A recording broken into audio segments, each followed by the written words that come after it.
poraz. Samo lekcije. Pogrešan put, 100. put stoji prvi prava vrata, jer sam šampion neuspjeha prvaka.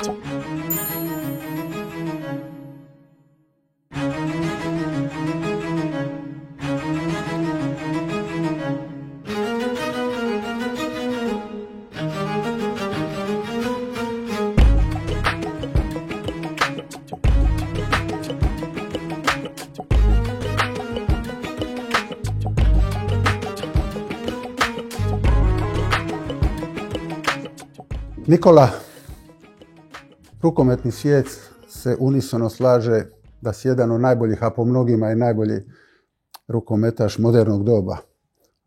Jednostavno, broj trofeja i klupskih i ovih reprezentativnih, još individualne nagrade kad tome dodamo i više od svega rok trajanja koliko si igrao na vrhunskom nivou, jednostavno stavlja na vrh, na pijedestal rukometnih velikana. Kako se osjećaš sad u prvoj sezoni kad nema onih velikih obaveza na koje si navikao? Sjajno se osjećam. Prvi put da živim bez taj unutrašnji cilj da budem najbolji na terenu u rukometu. Evo sad nemam više taj sport, ta motivacija i evo sad učim svaki dan da živim bez taj pritisak i ta želja da osvojim utakmice, da osvojim titule i učim nekako taj normalni život i lepo mi je. Uživam sa porodicom, više imam vremena za suprugu, za decu, za prijatelje i učim svaki dan kako mogu sve što sam naučio kroz sporta, kroz te nevjerojatne karijere, kako da upotrebljavam to, a ne samo u profesionalni sport, nego sa klincima, sa medijima, po firmama i tako da mi je, učim novi život i novi zakon i nova manjera se živi. Bravo. Hvala ti što si nas primio u Parizu. Mnogi igrači kad stanu s karijerom, kad im prestane karijera, odmah se ubace ili su direktori ili treneri ili ovo. Neki naprave predugu pauzu. Ti si izjavio u biti da ti ne fali rukomet. I super je to, međutim, bilo bi šteta i za tebe, a i za rukomet da se u dogledno vrijeme opet ne uhvatiš, jer to treba mladim sportašima, to treba djeci da su njihovi idoli, uzori još uvijek prisutni u doba njihovog rasta kao sportaši. Da, u biti nije da mi ne fali rukomet, ne fali mi takmičanje. Jer znaš kako je to, taj mentalitet koji te gura da budeš najbolji, da daješ sve o sebe, da budeš bolji od preko puta tebe, od svih drugih, sve druge ekipe, taj mentalitet mi ne fali, jer to je, onda si sretan samo kad pobediš, samo kad osvojiš medalju. I to mi ne fali, to me povuklo uvijek naprijed da budem najbolji i da odradim jednu od najbolju karijeru koju sam mogao, koju sam sanjao, ali sad to mi ne fali više. Sport u biti i rukomet mi ne fali, jer svaki dan gledam rukomet. Tu sam sa PSG-om, sam još ambasador, deca, sin mi igra rukomet, dolazim na svaku utakmicu, gledam rukomet na televiziju, imam ugovor sa beIN Sport koji je francuski program koji prenosi rukomet i tu sam kao ekspert, tako da u biti rukomet mi ne fali jer nisam otišao. Imamo isto sa bratom imamo kao akademiju isto i imamo vreme sa klincima, tako da šta mi ne fali je profesionalni rukomet. I znam da bi mogao tu, ako želim da budem možda dobar trener, jer puno sam naučio kroz veliki treneri sa kojim sam igrao i znam da bi mogao možda biti dobar, ali znam da je to isto mnogo težak život i imao sam skoro 24 godine profesionalnu karijeru, tako da mi je bila potrebna pauza od te profesionalne strane sporta. Razumijem, jer nije se lako, to je kao neki hangover, jeli, kad ti si cijeli život de facto imaš onaj sportski raspored. Jer nije samo trening, nije samo adrenalin utakmice, nego ti imaš i ishrana, i odmor, i spavanje, i buđenje, i sve to, i nije to lako. Ja sam siguran da ćeš se uključiti još direktnije kasnije. Ali ajmo se vratiti u Niš, je tako. Znači, 84. si rođen u Nišu. Otac Branko iz okolice Trogira, Hrvat, je rukometni golman i on je dobio ugovor u mehanici iz Niša. Tamo je upoznao majku Radmilu, koja je, kad si ti imao oko 3,5 godine, upravo završavala studij medicine, i otišli ste u Pariz. Da li se sjećaš Niša ili je to jednostavno bio si premali da nešto zapamtiš? Mislim da sam bio premali da nešto zapamtim. Sjećam se, ali ne znam ako je to bila ta epoka ili kad smo se poslije stalno vraćali ili u Nišu ili dole pored Trogira, da podsjetimo porodicu, tako da imam nešto u sebi i neki fragmente, ali nije mi ono totalno jasno, jer puno smo putovali, bili smo u Nišu, tamo nam je jedan dio familije, pored Trogira, pa smo otišli u Strasburgu, pa onda smo u Kolmar, pa onda preselili u Montpellier, tako da puno smo putovali, menjali isto lokacije, tako da imam neke memorije, ali uvijek nije jasno koja godina je to bila, kad tačno. Jedino što se sjećam da smo bili uvijek sa familijom, sa mamom, tatom, brat Luka isto tu, da smo uvijek bili jako vezani i da mi je to puno značilo, da mi je to puno pomoglo, ta ljubav koju smo imali među nas. Znaš da je, ja ću te sjetiti, znači da ti pokažem kako je to kako je sport bio velik u državi.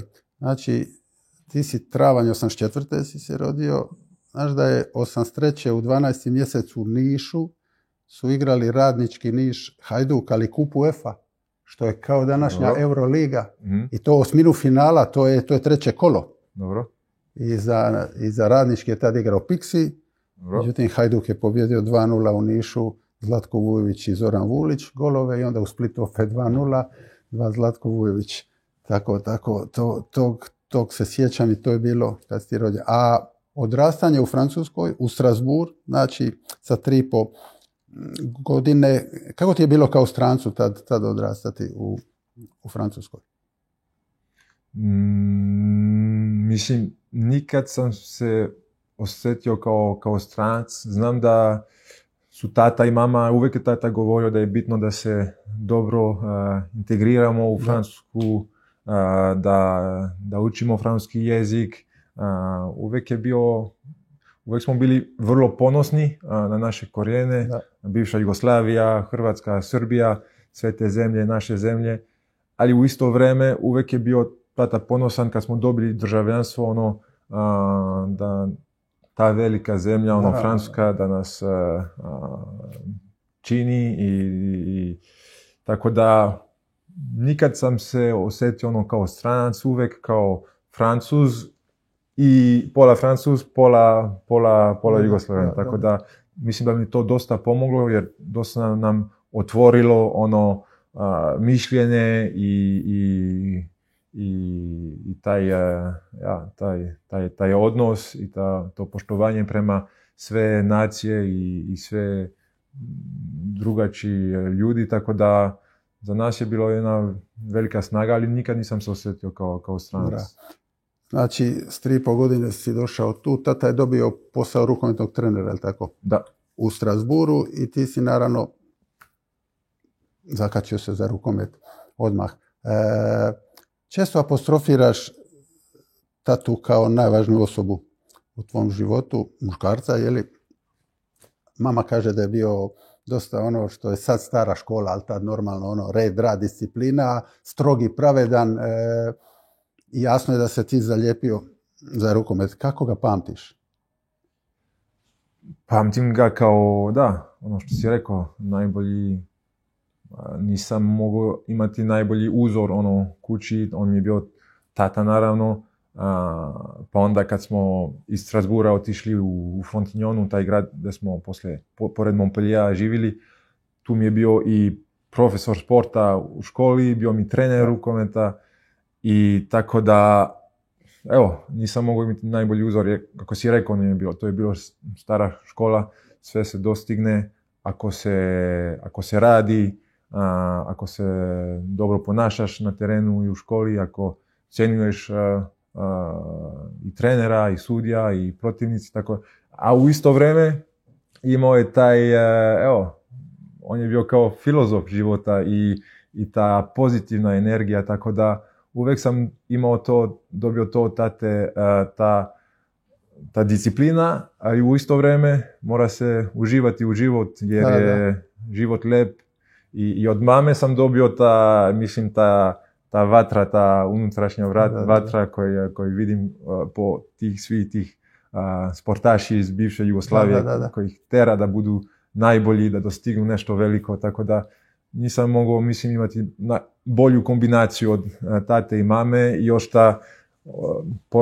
porasao sam u Francusku, tako da mi je to isto dosta otvorilo mišljenje i vidio sam drugu kulturu, imao sam tu duplu snagu, tako da nisam mogao imati bolju familiju. Da. I kaže mama da je odmah rukomet bio sve, da si se budio, išao spavati s rukometom, da si imao jednu dobru platformu, jer trenirate tata, pa onda ti nakon svojih treninga gledaš još treninge od tate sa njegovima, pa se trenira kući, pa gledaš videokazete, pa se uspoređuješ, pa pitaš tatu jesam li bolji od ovoga. Da si stalno sebi postavljao cilje. Znači rukomet. Je li to bilo, kakvi su bili dječaci s kojima si se družio? Jesu isto bili u rukometu ili kako? Da, puno mojih prijatelji su igrali su rukomet ili su došli na rukomet jer su bili prijatelji sa mnom i tata je bio tu trener. Tako da ja sam uvjeren da ako bi tata bio košarkaški trener ili nogomet, da bi on pratio njegov sport. Jer znam da me to dosta, da jedan veliki dio od što sam odradio u karijeru je bio jer zbog familije i zbog tate da bude ponosan na mene, da mislim da sa jedne strane da mu dokažem da sam bolji od njega, da uvijek tražiš ljubav od tvojih roditelja ako te vole, ali za mene mislim da mi to dosta, da mi to dalo puno motivacije i da sam sve to zbog njega i zbog mame napravio i zbog brata i naravno sam imao mnogo sreće da imam mlađi brat pored sebe, igrali smo rukomet zajedno, tenis, svih sportova kući kad smo se vratili sa treninga, tako da nisam mogao imati bolje djetinjstvo. Još sam vidio kako tata i mama, koji su bili, tata je igrao u bivšu Jugoslaviju, bio je reprezentativac, mama je dobila diplome, bila je doktor, došli su u Francusku. I tamo oni su bili, tata je trenirao drugu ligu, pa poslije kad si išao u Frontignon, 4., 5. ligu, mama nije mogla biti doktor jer diplome nisu ih priznali u Francusku. Tako da sam vidio isto kako su oni sve dali o sebi i nisu imali isti život, isti profesionalni život kako bi što bi imali u bivšu Jugoslaviju i da su sve to napravili zbog familije i da nije to bio sakrifis, ali da to što su dali za nas, to mi isto dosta uticalo na mene da im vratim to. I kroz moje karijere to mi isto puno, velika motivacija mi je došla od te teme. Da, jer to je jako zanimljivo. Kaže mama upravo to, znači rukomet je, međutim isto postoji radne navike i odgoj i obaveza. Ona govori da je rukomet, naravno da je rukomet, međutim škola mora funkcionirati. I to još na jedan teži način. Ona nam je rekla da kako ti kao dijete si brže naučio francuski jezik nego mama i tata. Tako šta je, naravno, vi ste kao spužve, mala djeca, da su oni rekli, mi vam, tebi i Luki kasnije, ne možemo vam u školi toliko pomagati. Morate sami to, znači to ti da i odgovornost, i obavezu, i radne navike koje ti kasnije koriste i u rukometu. Da, tačno. Mi smo, kako si rekao, bolje pričali i brže pričali francuski nego tata i mama. Sami smo radili, i Luka i ja, domaće kući. Škola nam je isto bilo za nas takmičenje, htjeli smo biti najbolji u školi i u razredu i uvijek smo imali najbolje ocjene i to nam je tu bilo, evo, ne znam kako, i to nam je bilo bitno, da budemo ne samo najbolji u sportu, ali isto u školi, jer evo, i tu smo dokazali za našu familiju da smo uspjeli, i to nam je isto tata i mama, to su nam prenosili isto da budemo svugdje najbolji, i uvijek smo se htjeli isto uporediti sa ostalima, da pokažemo da smo bolji od njih.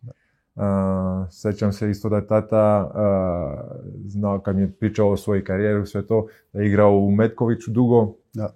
I tada smo isto gledali Hrvatska kad je osvojila 96. olimpijske igre. Patrik Čavar je igrao tamo, on je bio jedan moj idol i tata mi uvijek govorio kad je on igrao u Metković, Patrik je bio kao klinac tamo i uvijek sam ga pitao, tata, jesam bolji od Patrika u iste godine, i uvijek mi rekao, ok, on je bio vrlo dobar, nisi ni ti loš, ali moraš uvijek dobro raditi, puno trenirati da ga stigneš, tako da nekako, ne znam zašto, ali uvijek mi je to bilo bitno da se uporedim sa ostalima, taj mentalitet sam uvijek imao, takmičenje, moram biti bolji od druge djece i u školi i u rukometu i u bilo šta da radim. Da. A jesu li te interesirali drugi sportovi? Znači, u to vrijeme, to je znači početak 90-ih, jel tako, gdje u Francuskoj je nogomet, naravno, prisutan, tad košarka, onako, ragbi ima i ovi individualni sportovi, naravno.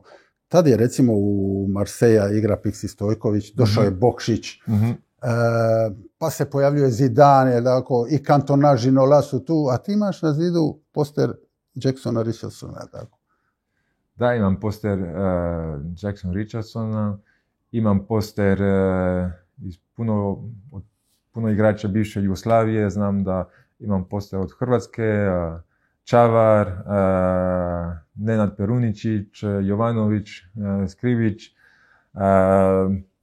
puno se priča isto o rukomet kući, tata, uvijek ga pratimo, idemo na neke utakmice, tu su neke bivše legende bivše Jugoslavije ili Francuske i tata priča sa njima i mi to vidimo i to još doda na to da nam je otac uzor i da želimo i Luka i ja da ga i mi impresioniramo. Tako da to je i gledamo, sjećam se kad smo živjeli u Kolmaru ili ne znam koji je to bio Strasbourg i Kolmar, Pixi se bio operisao tamo koleno i išli smo da ga vidimo isto.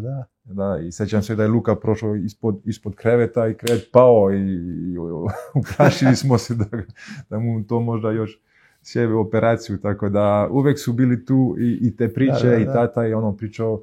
Uvijek je bio veliki ponos od te bivše Jugoslavije i svi tih sportaši, da je tamo rukomet bio pravi sport, da se poštovao rukomet, a u Francusku tada nije još bio veliki rukomet.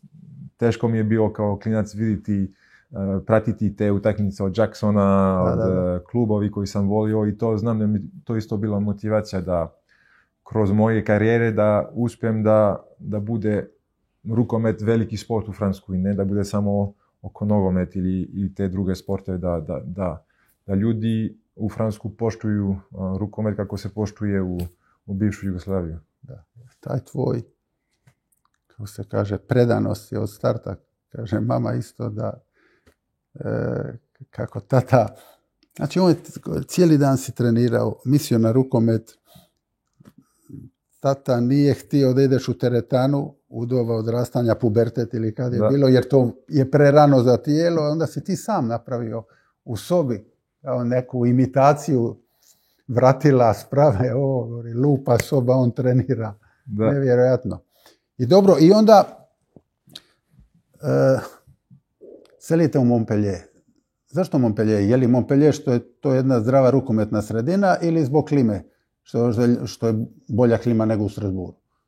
Pa, ja sam uvijek mislio da su to tata i mama bili odlučili, ali u biti mama mi je objasnila da je ona htjela da ide da živi u Montpellier, jer znači bili smo u Strasbourgu, tata je tamo igrao i trenirao u Strasbourgu, to je bila druga liga, borili su se za prvu ligu, onda su otišli u Kolmar, to je jedan grad koji je možda 20-30 km od Strasbourga, tamo smo živjeli 2 godine i nakon toga tata je mislio možda vratiti se ili u Trogir ili u Nišu, ne znam, a mama je htjela da ostane u Francusku i nije htjela više da živi u Alzasu, u tu regionu, htjela je sunce i more i nekako su našli taj klub pored Montpellier, to je bilo možda, igrali su u 5. ligu, a mislim da je kroz neke konekcije neko znao predsjednik od tog kluba i taj predsjednik je našao tati taj posao kao trener i u školi isto i u gradu radio je. Tako da spustili smo se, mama je prvo nije radila, pa malo tek kasnije našla neki posao u jedan starački dom kao sestra i tu smo ostali živjeti. Tamo smo ostali, živjeli smo, pa smo, još mi mama živi to pored Montpelliera, imam kuću u Montpellier, Luka isto, tamo smo igrali i znači tamo nam je isto osjećamo se kući tamo pored Montpelliera i lep nam je bio taj život isto uz more. Znaš šta, interesira me tvoje mišljenje o tome, ne nužno samo za tvoj primjer, ali tvoj otac je bio rukometaš, je tako? Često djeca sportaša, vrhunskih sportaša krenu, međutim često se slome pod pritiskom imena ili pod pričom okolo što su predrasude, pa gore on je radi oca. Jesi li ti to osjećao? Ili ne, je ti bilo teško nositi prezime Karabatić? Nije mi bilo teško. Bilo mi je čast, jer sam vidio kako u Francusku, u rukometu, kako su igrači gledali tatu i kako su ga poštovali, tako da mi je to donelo dosta motivacije, a nije mi bilo teško jer tata je uvijek bio tu da me smiri, da iako sam bio najbolji, uvijek da me smiri, da mi kaže da ako želim, ako imam tu ambiciju da postanem vrhunski igrač, da se treba puno raditi i da ne znači da sam sad najbolji kad sam mali, da ću onda to postati kasnije, da ako želim, ako imam taj san, taj cilj u životu, da onda put je dugačak, da se sve može dostignuti u životu, ali da se mora raditi i biti strog i tako da nikad mi je bilo teško, uvijek mi je bilo to motivacija, uvijek sam to osjetio kao imam tatu koji je veliki, a u isto vrijeme trenira 4. ili 5. ligu, da ima nema taj ego kod nas kući da je tata igrao za reputaciju, ali da sad ne želi trenirati i spustiti se na nivo da trenira klince i da trenira tu 5. ligu, da je to. Da. Isto mi je bio veliki uzor da vidim da kako tata nije taj tip koji diže nos jer je nešto osvojio u životu, ne. Uvijek je bio ljubazan prema svima, uvijek dao sve o sebi da pomogne ostalima, klince, druge i to mi je bio isto veliki uzor, da znam da imam to kući, da vidim da kako je on velika zvezda u mom sportu, a i u isto vrijeme da se ponaša isto prema svima i to mi je isto mislim dosta pomoglo da nikad ne mislim da sam, iako sam najbolji u ono što radim, da nikad se ne ponašam kao da nikad ne mislim da sam najbolji u rukometu, da onda sam bolji od tebe u životu. Pitao sam isto pitanje Ivaniševića, znači onda kreće tvoja karijera koja traje 20 i više godina, tako. Iako ona traje toliko, jel mi možeš reći koji su ono, svačija karijera ima par trenutaka koji ti daju jedan poguranac, da se otvori nešto ili s druge strane se zna dogoditi da te zakoče u nečem. Koje su tvoje odluke? Ti pomogle puno da su krucijalne u tvojoj karijeri. Sjećam se, imao sam mnogo sreće jer je moja karijera je počela i sa 17 sam počeo igrati u Montpellieru prvu ligu, 18 reprezentaciju, 19 u svojem ligu prvaka.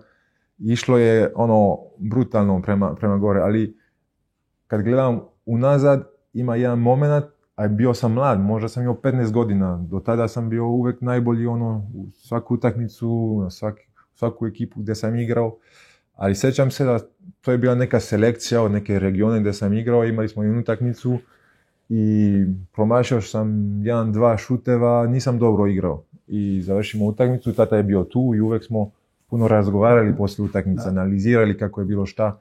Pa mi pita, jesi zadovoljan sa utakmicom? Ja sam mu rekao, ne, nisam zadovoljan, nisam bio dobar. On mi kaže, znaš zašto ja nisam zadovoljan? Ja kažem, ne, jer sam promašio, nisam bio dobar, nisam dobro igrao. I rekao mi, ne, ja nisam zadovoljan, jer si promašio 2 šuteva i onda si prestao igrati, onda si se uplašio. Onda pritisak je bio preveliki, da ne promašiš još i onda si prestao. Znači, ako ti želiš, ako ti je cilj da budeš najbolji na svijetu i da igraš za reprezentaciju, ako ti to sad za ovu malu utakmicu 1-2 poreza te poremeti, onda je gotovo, onda nećeš uspjeti. Znači, stres će ti biti preveliki, pritisak isto, onda bolje da odmah prestaneš. Ajde, razmišljaj i sutra mi kaži ako hoćeš dalje i ako ne. Onda mi je to bilo kao prvi put da tata me stavi ispred zida i da moram ja da odlučim. I onda to mi je bilo vrlo bitno jer onda sam rekao, ne tata, hoću napred i sebi sam rekao, ako ne uspijem, neću uspjeti da se bojim na terenu.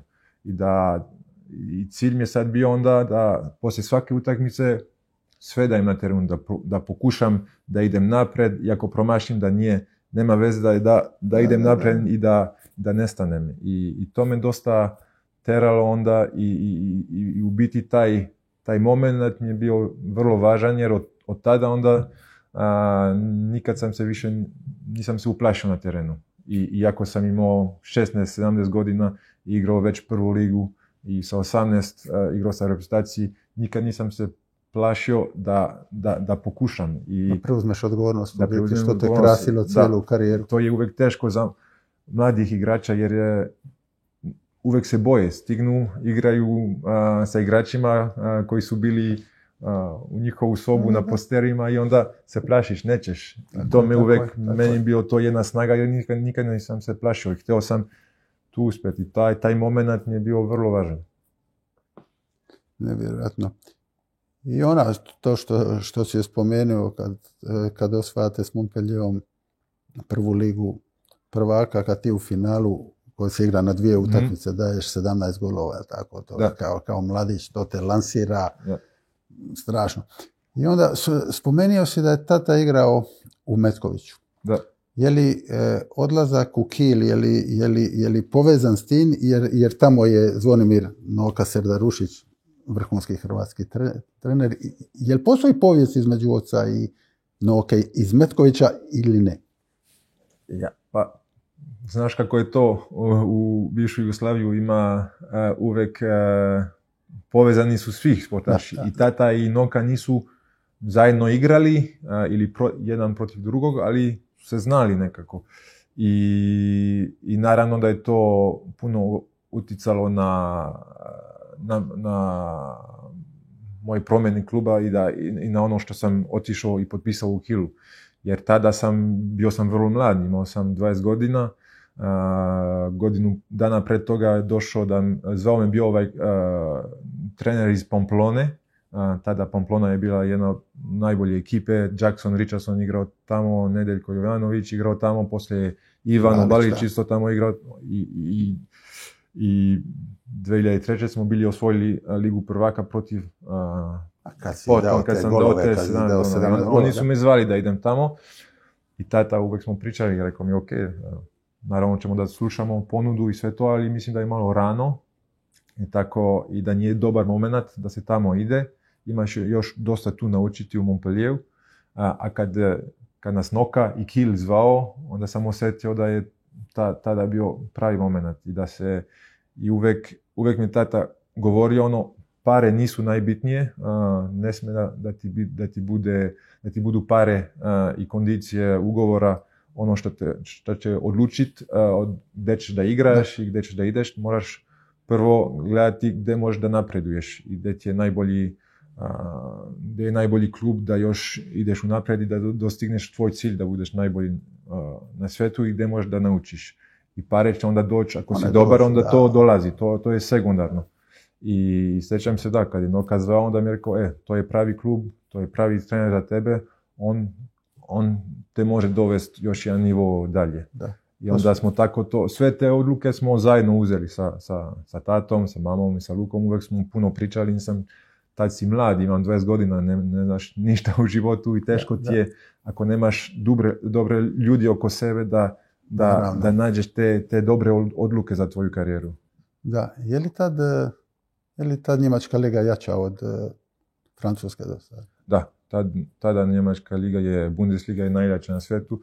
Imaš tu španjolsku ligu koja je vrlo jaka, gdje je Barcelona, San Antonio, Pamplona, Leon, Irun, da su te sve velike klubove, ali nekako Bundesliga me uvijek, ja mislim da isto zbog respekta prema rukometa, jer u Bundesligu igraš u Kielu, tada smo imali 10,000 navijača, svaku utakmicu igrali smo u Gummersbach, u Kölnu ispred 20,000 ljudi, u Hamburgu 14,000, to je tako da je Bundesliga, atmosfera je bila uvijek mi je bilo ono čast vidjeti to, te pune dvorane, te ljudi koji vole naš sport i uvijek sam htio doživjeti to, tako da to je bio isto velika razlika. Mnogi kažu da si otišao kod Noke da postaneš najbolji igrač na svijetu. I to se na kraju i dogodilo. I ok, nakon tamo opet protiv Flensburga daješ u finalu 16 golova, tako? I osvajaš drugu od svoje tri lige prvaka, nakon tog se vraćaš u Montpellier, pa ideš kratko u onaj Ajax, i onda Barcelona, tako? Da bi te onda vratila u Pariz. Sa Barcelonom osvajaš još jednu ligu prvaka i onda se vraćaš u Pariz gdje nastavljaš svoju impresivnu karijeru. I to onako jordanovski. Znači, to su 3 lige prvaka u 3 različite zemlje. Da. 16 prvenstava Francuske, 4 prvenstva Njemačke, 2 prvenstva Španjolske. Ako se ne varam, samo jedne godine nisi osvojio prvenstvo. Da. To je 2013, ali tako? To je sezona 2012-2013, jer tada je bila ona afera.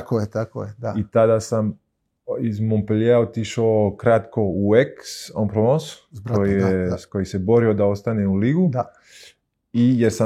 I onda sam otišao u Barcelonu, jer Barcelona tada nije htjela da plati transfer.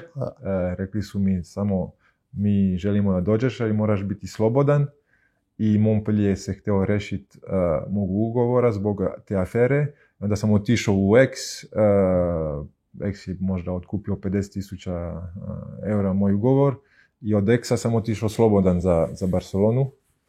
I te godine nisam osvojio prvenstvo, ali smo se borili za ostatak u prvu ligu. Aix je trebao vratiti se u drugu. Spasili smo klub, Luka isto tamo igrao. Da. I sad je Aix još u prvu ligu, sad imaju novu dvoranu, igrali su Kup Europe pred 2 godine, tako da spasili smo klub i nova dinamika je ušla, tako da ta titula koju nisam osvojio, koja je jedina koja mi fali, te emocije su bile još jače što smo spasili klub, što taj klub sad jedan od najboljih u Francusku što se tiče rukomet i da imaju novu dvoranu i veliki klub i navijače, tako da se osjećamo i Luka i ja tu kao bili smo na početak te priče i puno nam znači.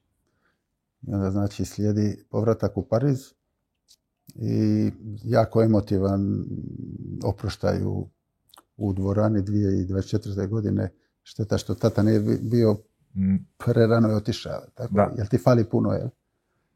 Pa, da, naravno da mi fali puno, ali evo, dosta sam oko toga isto radio, jer prvo sam uvijek mi je bilo teško, jer kad ti tata ide prerano, puno toga ne doživiš s njim, nije vidio decu moju i da naravno je teško, ali sad dosta sam radio isto na sebe da se osjećam srećan što sam imao takav otac i da mi je toliko doneo i da znam da on sad da je on to sve vidio unaprijed šta će nam biti, kako će nam biti karijera, da je vidio isto da Luka sa mnom, da je Luka počeo, da smo počeli zajedno da igramo u Montpellier i iako nije vidio naše prve titule sa reprezentacijom, znao je nekoliko mjeseca prije nego što je otišao da će Luka isto biti pozvan u Repku, tako da me dosta mi je to važno i da znam da on je to sve unaprijed vidio i da to sad negdje on to vidi i ne,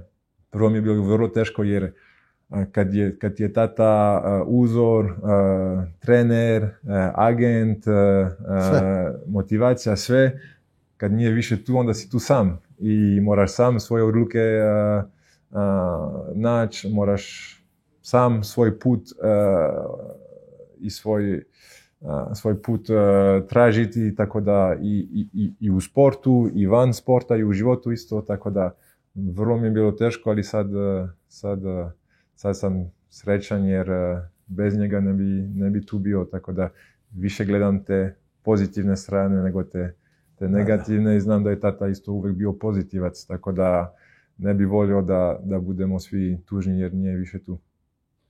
Da, ali 56 godina, to je majko moja, strašno rano. Znači, te broj trofeja i sve, to su ti velikani, lideri i ja te vidim kako pričaš, to su ti igrači koji imaju najveću slavu, naravno i najveću pažnju, imaju najbolje ugovore, ali isto tako najviše preuzimaju odgovornost na sebe. Sam si rekao da prije svake utakmice osjećaš nervozu, da. Jer znaš da se od tebe očekuje najviše. I trener, i stožer, i suigrači, i mediji, i publika, a na kraju krajeva i ti sami. Znači, stalno je odgovornost, stalno je neka obaveza, ja moram. Da, mislim da ono što si rekao, da biti najveći pritisak dolazi od mene. Jer taj cilj koji sam imao od malena, to me toliko povuklo naprijed i toliko sam nekako trebao da uspijem, da sam puno očekivao od sebe, da budem uvijek najbolji, da uvijek dam sve najbolje od sebe. To što sam htio biti najbolji nije bilo da to može arogantno da zvuči, ali to je bilo u biti nešto unutra što me teralo svaki dan, sve od sebe da dam na terenu, na treningu, van života, tako da to mi je bio najveći pritisak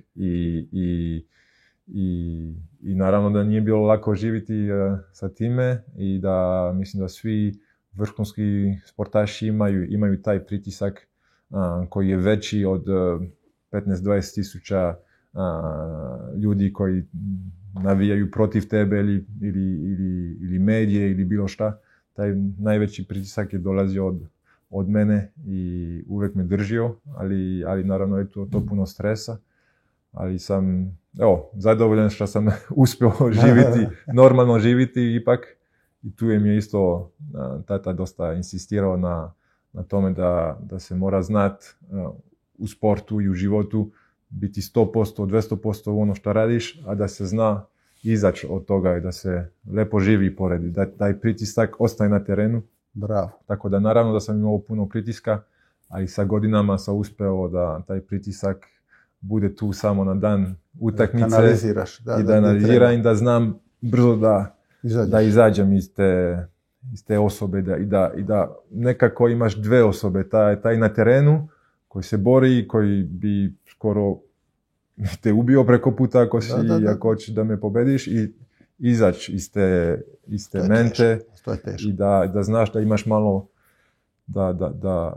evo, nekako da nisi isti. I to me isto dosta pomoglo da uvek mogu da gledati, da analiziram mene kao igrač i isto kako se ponašam na terenu. I uvek da se adaptiraš da nisi isti igrač i nisi ista osoba kad imaš 20 godina i 40. Da možeš isto tvoju na terenu i u ekipi naći novi leadership i novu poziciju, i to mi je isto dosta pomoglo. Kušim, to si rekao savršeno i to zvuči super jednostavno, međutim danas je teško izaći iz toga, pogotovo jer nije to samo do tebe. Imaš ti i medije, imaš i navijači, imaš pogotovo u današnje vrijeme gdje igraču teško izaći iz filma. Teško mu izaći iz pritiska. Nije pritisak samo na utakmici. Da tebe ove social media, društvene mreže stalno si pod povećalom što si veći igrač i više. Ali bi tako trebalo biti. Možda se ne uspije skroz izaći, ali kao ti kažeš, već si par puta spomenuo, radim na sebi, napredujem i u tome. Tako. Da, jer je teško. Ono što si rekao je teško. Danas imaš još te socijalne medije i mreže. Tu još, znači, ako ne želiš, može biti ceo dan na telefonu, Instagram, X, Facebook, bilo šta, TikTok, pa televizija, pa novine, pa podcaste. Znači, možeš biti ceo dan u taj tvoj ego i ako ne znaš da malo izađeš od tvog egova, da ga smiriš, da naučiš, da nisi samo to, evo, može ti biti teško. Tako da pojede, to te može pojesti i u biti tvoj ego te pojede. I ja sam isto dosta radio na tome da naučim kako radi moj ego, kako ga mogu smiriti, kako mogu izaći od toga, i to je isto vrlo interesantno, ono što smo isto razgovarali, da u biti uvek sam mislio da ja sam sportaš, kako je to šteta da moram završiti karijeru sa 41, pevač i glumac, može cijeli život raditi to i biti glumac, ali u isto vrijeme sad sam to doživio i ja mislim da je to sad snaga, da moraš prestati tu karijeru i da nađeš jedan drugi život, da se živi sa jedan normalni život i da se izađe iz tog taj karakter, taj ego, da razumeš i da napreduješ isto kao osoba i ne samo kao igrač. To je isto vrlo bitno. Znači, rekli smo, klupska karijera fascinantno, neusporediva sa bilo čijom drugom. Spomenuo si trikolore, tako, reprezentaciju, i gdje ističeš, stalno si isticao da ti je čast i ponos igrati za u Francusku. Znači, 3 zlata na olimpijadi, 4 zlata na svjetskom prvenstvu, 4 zlata na evropskom prvenstvu, srebra i bronce ne brojimo. Tako, je li vam, mi u Hrvatskoj recimo smo zvali El Clasico utakmice protiv Francuske. Je li vama bila jesmo li mi vama bili najveći rivali? Je li to bilo i ovdje tako priznato, recimo? Da, i ovdje je tako priznato. Taj period između 2004. 5. i poslije, kad je to bilo možda do 2014.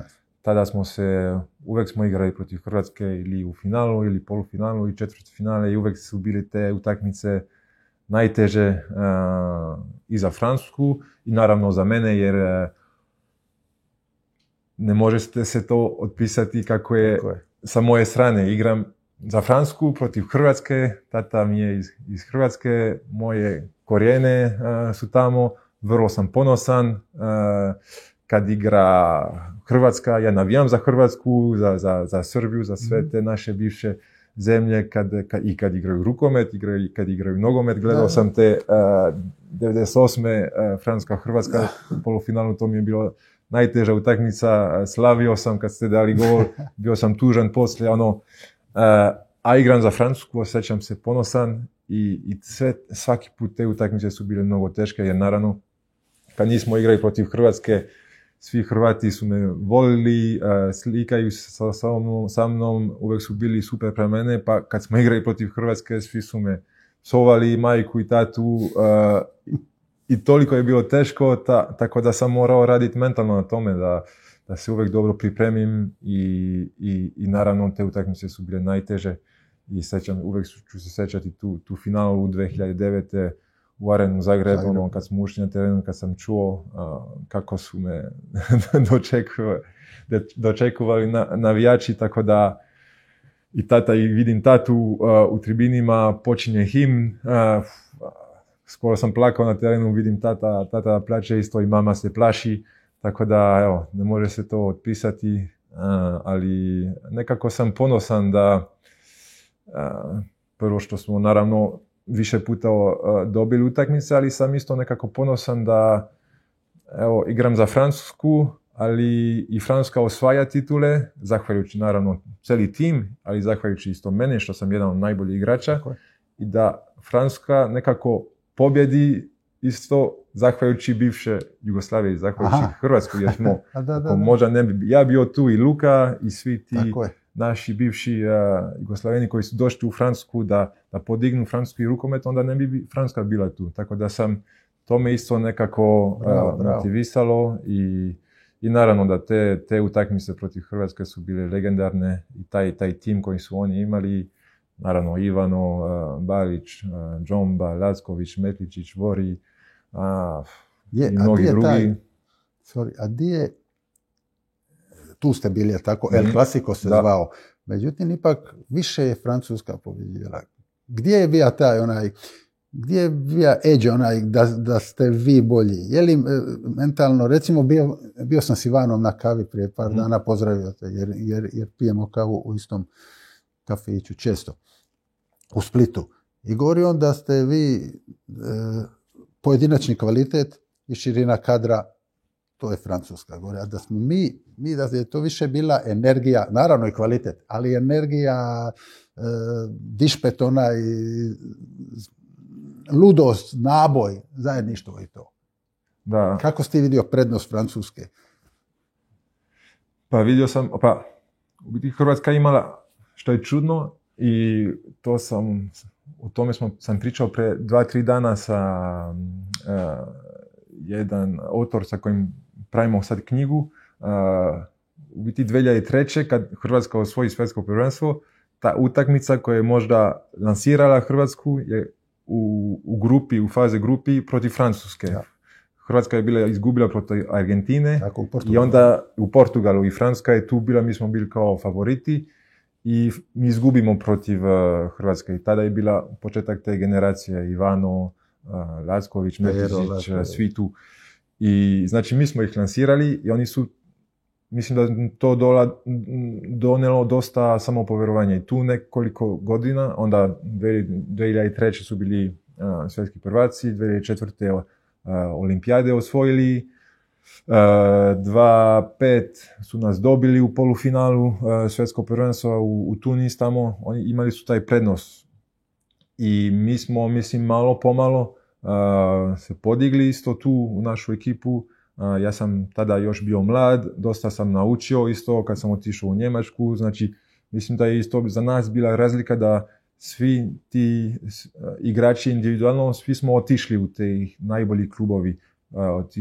Omejer je otišao u Kielu u Bundesligu, ja sam otišao u Kielu sa Nokom, sam toliko naučio da sam sve ono što sam naučio prenijeli smo u reprezentaciju. Narcis otišao u Njemačku isto, Abalo otišao u Ciudad Real, Dinar otišao u Ciudad Real da uči od talenta Dučebajefa isto i sve to što je naučio doneo u reprezentaciju. Tako da smo svi u biti otišli, vrlo smo bili jaki individualno i fizično i otišli smo naučiti rukomet sa druge zemlje, drugih treneri i sve to smo donijeli u francusku reprezentaciju i to nam je dosta pomoglo. Isto ono što nam je pomoglo je 2007. kad smo izgubili u Njemačku polufinalu svjetskog prvenstva, igrali smo u produžeci i na kraju sudije su nam malo ukrale i to nas je dosta pogodilo i to je završilo da nas okrene.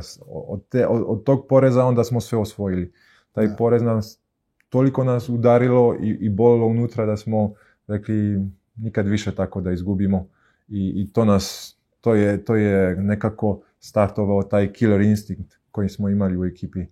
I onda smo tu tada sve osvojili. Rast Francuske u odnosu na Hrvatsku koincidira i sa tvojim rastom. Ti si najprije 2003. kažeš bio si mlad, jel tako? Da. Bio si na tom prvenstvu isto, ali di si igrao, jel tako? Da. Ali onda baš ti utječeš najviše. Ti si to što je možda falilo Francuzima da naprave prevlast na Hrvatsku. A sad kad gledaš, to nas interesira kao igrač na našim područjima, tako, ima reprezentaciju i Hrvatska i Slovenija i Crna Gora i Makedonija i Bosna i Srbija, tako. Ipak je Hrvatska tu najbolja. Tako, zašto? Je li to kvalitet, je li to mentalitet, je li to posvećenost, je li to sve skupa? Šta je to što nas izdvaja? Prvo je naravno mentalitet, ono što si rekao, ta vatra, ta ludnost, isto taj uzor koji su imali svi Hrvati, svi mladi Hrvati kad su sve osvajali, kad je Ivano bio tu, Petar, Blaz, Džomba, sve te zvezde, to se ne možeš to objasniti kako to utica na mladnost. Kad vidu da neko od tvoje zemlje uspije, da ti to ti kaže i ti možeš uspjeti. Ako si kao njih, ako sve doješ od sebe, ako dobro radiš, tu ti je to blizu tebe. I naravno ono što je taj sistem, mislim, po bivšu Balkanu, u školu, što stalno treniraš sport, ili rukomet, ili košarku, da ti to razvije, tvoju taktiku, tvoju tehniku. To ono tačno što mi nemamo u Francusku. Sport, imaš možda 2 sata sporta u celu sedmicu, možda 4 najviše u školu i poslije u college. Tako da to je isto veliki prednost, jer to ti puno pomaže kao klinac i mislim da naravno taj uzor što su svi mladi hrvatski rukometaši imali i ta snaga, ta tehnika, ta taktika, svi tih treneri koji dolaze sa bivše Jugoslavije imaju nešto više što ovi ne znaju tu u Francusku. I to je velika prednost. I naravno onda liga nije toliko jaka, svi ti najbolji igrači moraju izaći iz te lige da bi prvo živjeli od sporta i da bi se još razvili kako sam se ja razvio sa nokom. U biti ja sam drugi smer imao, nisam imao tu školu, ta balkanska škola imao sam kroz tate, što je tu bio kući. Uvek bavili smo se puno, ne samo rukomet, igrao sam i košarku i nogomet kući, tenis. Uvek mi je govorio da je najbitnije koordinacija, da se uči telo i glava. Tako da ta škola koju nisam imao sam kroz tate i onda sam naučio šta su Francuzi dobro radili i imali su tu fizičnu školu. Mislim da smo ranije u Francusku radili sa te fizične snage, teretanu, fitness, to smo puno radili. Tu nam je veliko, to nam je donalo isto puno velika prednost prema druge zemlje, kad si imao u ekipi Didier Dinard, koja je bila mašina, Bertrand Gilles, Narcisse, kad gledaš, svi su to bili atleti.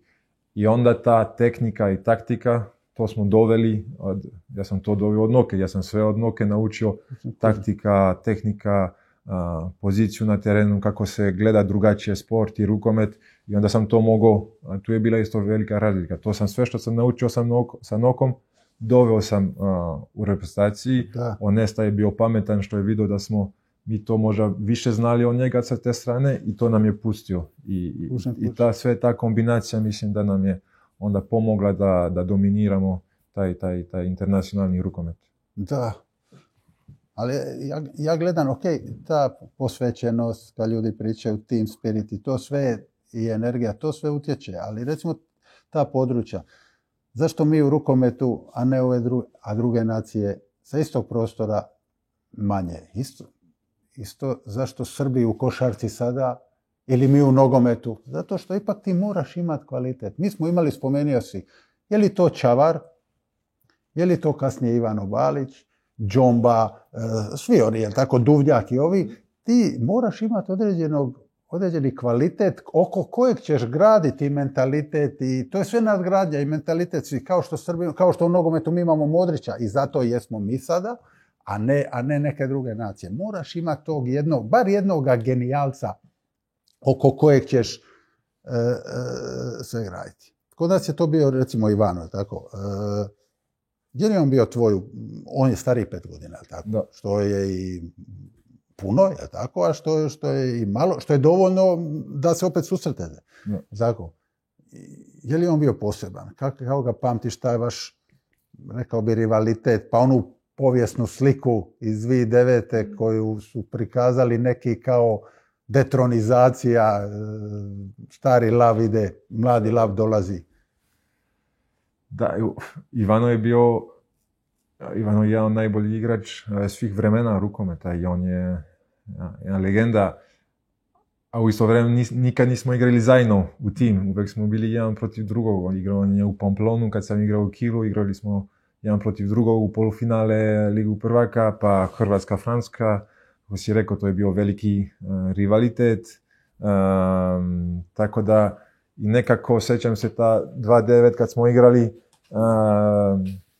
sve sjećam se, samo su očekivali taj Francuska-Hrvatska u finalu, da bude ta utakmica i sjećam se isto, čitao sam novine, čitam neki artikl gdje me citiraju nešto što nisam rekao kontra Ivano i ja sam to doživio kako je to ludo da se to montira tako ta rivalnost kad sam ja njega toliko poštovao, tako da ja mislim da je to isto bilo nešto što je bilo van naše kontrola, da se to sve to nešto tako zgradilo, a u biti ja sam uvijek kao igrač, naravno sam htio biti bolji od Ivana, jer to ti je cilj kao sportaš, da se takmičuješ i da budeš bolji od ostalih i bolji od najboljih, ali uvijek sam gledao kako igra i divio se njega i uvijek se divio isto tu Hrvatsku kako su oni igrali i ti igrači koji su imali,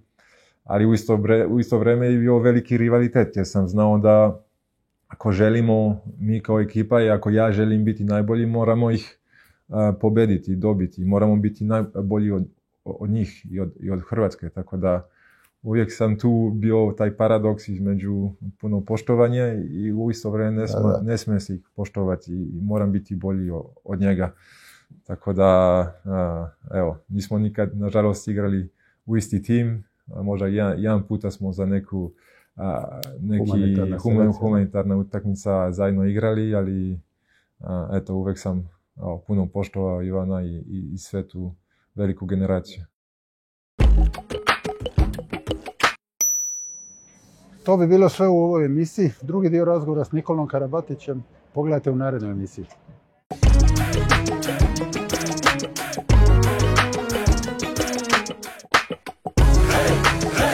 Nikad poraz, samo lekcije. Pogrešan put, 100. put stoji prvi prava vrata, jer sam šampion neuspjeha prvaka.